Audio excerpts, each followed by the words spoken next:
Hello, my name is Dr. Ruth Gurgel, and I teach here at Kansas State University in our music department.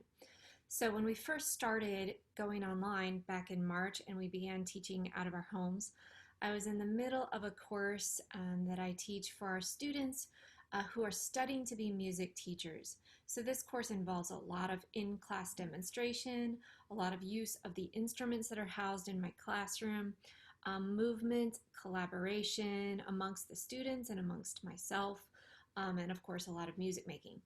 So I was trying to figure out how to best do that from home, and I had a number of teaching fails along that journey that I want to share with you today.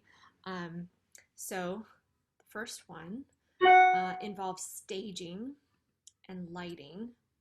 So I decided that the best place for me to do some of these demonstrations over Zoom and invite my students to participate would be in my basement. It had the largest floor space.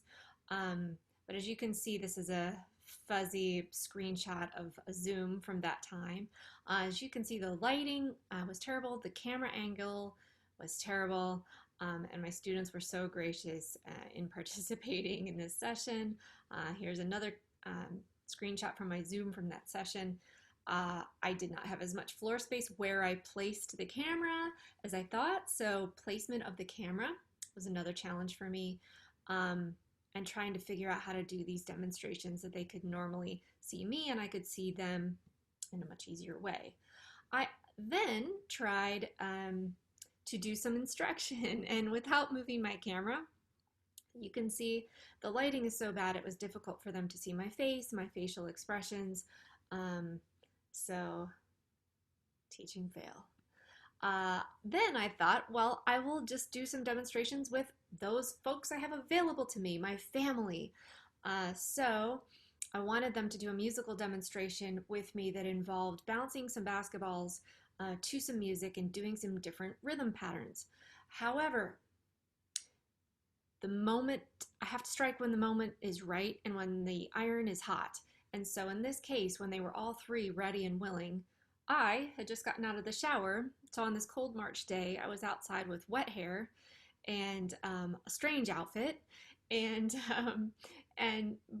here's me kind of looking back to see if I even turned on the camera. Like I just wanted to capture this shot while the rest of my family members were willing during this really challenging season. I think that was a slight improvement. But then I figured out that there are some better places in my home where I could film, where the lighting is better, natural light, and I could angle my camera. This is the same camera, still my laptop Zoom camera, but I could make better use of the lighting and the camera angles to do my demonstrations and make my students feel like we were kind of together and kind of back in our classroom again. So here's another photograph from that same session that I then captioned and put on YouTube for future use and edited as well. So those are some of my teaching fails, trials, and errors. I am Ruth Gurgel, and I teach at K-State.